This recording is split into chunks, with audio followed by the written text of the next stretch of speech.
Let's look at Nigeria's democracy at 22 years. The journey so far. In case you haven't realized, this past Saturday, the 29th of March, was actually the 22nd anniversary of Nigeria's 4th Republic. All right, but across board, in the media, social media, traditional media, like even the mood of the country, there was very low appreciation of how far the country's democratic dispensation has come. And people on the streets of social media are asking the question if what the citizens of Nigeria are actually enjoying today can be described as the dividend of democracy. All right, we have a virtual guest who is joining in from Ibadan. He is a well-renowned and respected legal practitioner. Barrister Femi Aborishade is joining us virtually. Good afternoon, sir. Thank you for joining us on the program today. You're welcome. All right. Good to see you. You look very, very vibrant and alive, and I'm glad. Thank you very much. All right. Okay, so let's talk about Nigeria's democracy. 22 years on. Really, is there any part of 22 years as a democratic nation that ought to be celebrated or even commemorated or even acknowledged in any way? My answer is no. You see, even at tutelage, democracy is defined as government of the people, by the people, for the people. But in Nigeria, I can say democracy is government of the Kabas, by the Kabas, and for the Kabas. It is only a few people, just like oligarchy, that are running the government. And there is no real advantage that I can say people of this country have benefited from democracy. Of course, we started very well, but along the line, the government lost focus. As I'm speaking today, Nigeria, some 87% of Nigeria are in abject poverty. Nigeria has overtaken India, a country of 1.3 billion people. Nigeria is about 200 million people, yet we have overtaken India in poverty. So what can we say about this democracy? It's a total failure, particularly by this present government. Are we talking of insecurity? Are we talking of economic problem? There is no diversification. We still rely on oil. Now, when other countries are moving away from oil, they are thinking of electric cars, they are thinking of biofuel to run aeroplanes and things like that. We are still relying on no diversification. So, from my own, in my own submission, the democracy, which should be benefit to all citizens of this country, is not giving the right dividends. Something has to be done, and it has to be done drastically now. Otherwise, there is disintegration of the country. We have never witnessed this level of insecurity since we gained independence in 1960. So what can we say of democracy? And I will say something. Say, the problem is not in our staff, but in we ourselves. It is not the system itself. And I quote, I will always say, out of three evils, that is oligarchy, autocratic, and democracy. Democracy is still the best form of government. Democracy remains the best form of government. However, the people that are running democracy, they are the problem, because some of these leaders have no clue on what to do. And that's why we find ourselves where we are today. And the country is not happy. I have been to almost all parts of this country to gauge the feelings of the people. But I know, even the Arewa youth, they are asking for secession. Everywhere you can see now, people are thinking Nigeria is done for. The system has failed. And it's not the system that failed. It is the leaders that have failed. Something has to, drastically, it has to be quick. It has to be quick. It has to be done radically. And then Nigeria can move forward. Otherwise, the end is very near for Nigeria as a nation. That's my opinion. All right, thank you, sir. But let me quickly ask you another question, all right? I gathered some questions from analysis of the situation going on social media. And some commentators on social media were actually saying, we were in a hurry to get out of military rule into democratic governance it didn't give us time to prepare for, you know, what we now have, which is our democracy. Do you think perhaps we hurriedly got into democratic governance and we weren't prepared for it? We were not in a hurry, honestly speaking. I disagree with anyone who says we are in a hurry for democracy. Nigeria is ripe for democracy. Even Chief Obafemi Awolowo said in 1985 that Nigeria is ripe for free and fair election. That was as far as 1985. Whereas even now the present democracy ushered in 1999. So how can somebody say that we are in a hurry? It is not that we are in a hurry. It is the way we are running, the kind of leaders that we elected. You see, many promises were made. Whereas if all these promises were kept by those who made the promises, it would have been better. But once they have power, and I can now say that indeed power corrupts, and absolute power corrupts absolutely.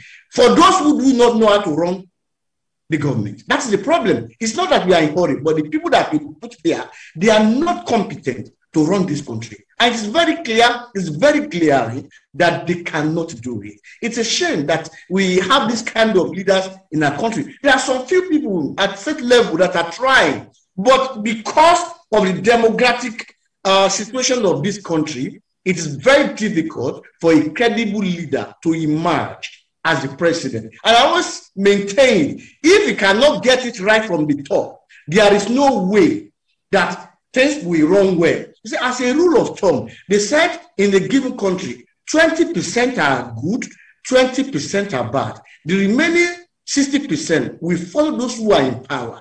And unfortunately for Nigeria, the 20% that are bad have always been in power. So the remaining 60% of the population are following them. That is the problem we have. It's not that we are in a hurry, but something has to be done. We need to elect a credible leader that is competent, people that can do it.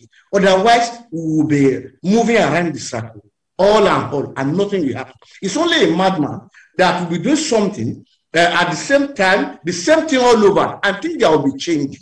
There can never be a change unless we make the positive change. Positive change is needed, not the kind of a change that some party promised earlier that they cannot activate. We need positive change in this country. But we did not rush democracy. We have gained independence since 1960. Come on, when you look at that's about many years, 61 years ago now, almost 61 years ago. And then we say we are in hurry for democracy. When are we going? A child of 60 years who doesn't know how to speak, doesn't know how to eat for himself, then there's something wrong with that child. And that is the problem we have. It's not that we have rushed it. Something is just wrong with the foundation of this country, which has to do with the demographic situation of this country. We need positive change.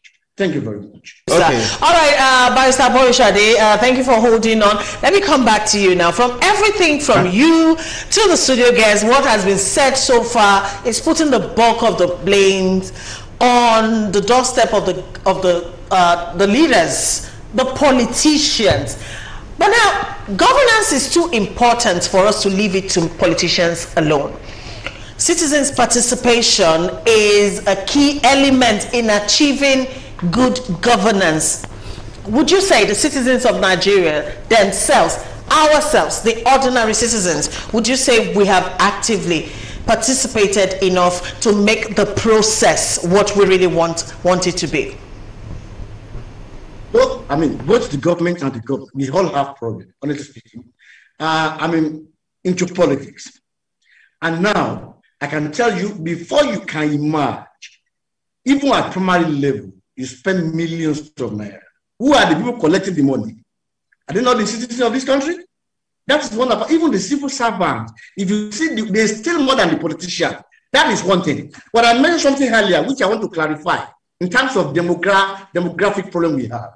You know, when you look at it, we talk of a region, they say they are the educationally disadvantaged. Yet they will produce chief justice. They are in the same military with people that score 80%, and they say because they are educationally disadvantaged, they score 25% or 30%. Yet they proceed to university level.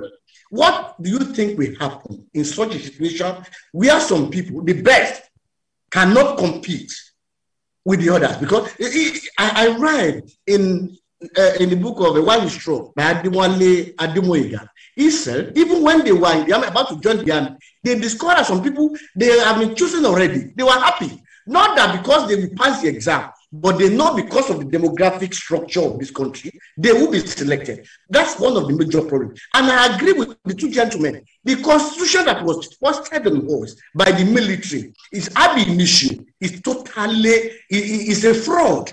And that is and I was amazed that even when President Obasanjo was there, he did not make that change. When you look at the constitution, you know the fraud has been committed against the rest of the country. So that needs a change on its own. And that is where we have got it wrong. The foundation, when the foundation is destroyed, what can a righteous man do? The bedrock of this country is the constitution. But the constitution is ab initio wrong from the incept. And that has not changed. I remember President Jonathan convened National Convention or something like that. And there were a lot of recommendations, which was now confined to somewhere. No one is talking about it anymore. These are the kind of thing we need in Nigeria, where people will convert together a kind of national sovereign conference to bring this country together. This country is at the brink of disintegration. Even the democracy we are talking about, we will discover that this country will be ruled by the warlords very soon. They are taking over the country. And it builds that the president that is purported elected by the people is maintaining a sealed lip.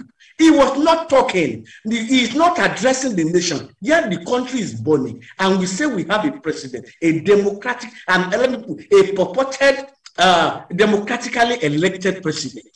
In a country that is burning like this and is maintaining a sleep, all what we are hiring is from people like Gaba, people like Femi and Co. Not from him. He should address this country. I live in the UK and I know what happened. Even on the spot, just a sport level, when some people congregate themselves to form the Super League, the Prime Minister of Britain came out immediately and said that they are going to deal with it. You see, just on a sport at sport level, not when the country is burning. But our country is burning in a democratic society and the president is not speaking. Those are the kind of problems that we have. And like I said earlier, a positive change. I adopt what the other gentlemen have said in terms of democracy. We are in civil rule. There's no democracy in Nigeria. Of course, we are in civil rule. We can say people, but you and I know that some people are elected not because of our votes, but because of the way the system has been manipulated to favor one region than the other. And that's one of the major problems that we have. Something has to be done. We need to make a change. The constitution itself. The constitution itself must change. All right. Thank you so much, Barrister Borishade. Thank you so much for your contributions and for joining us virtually on the program this afternoon.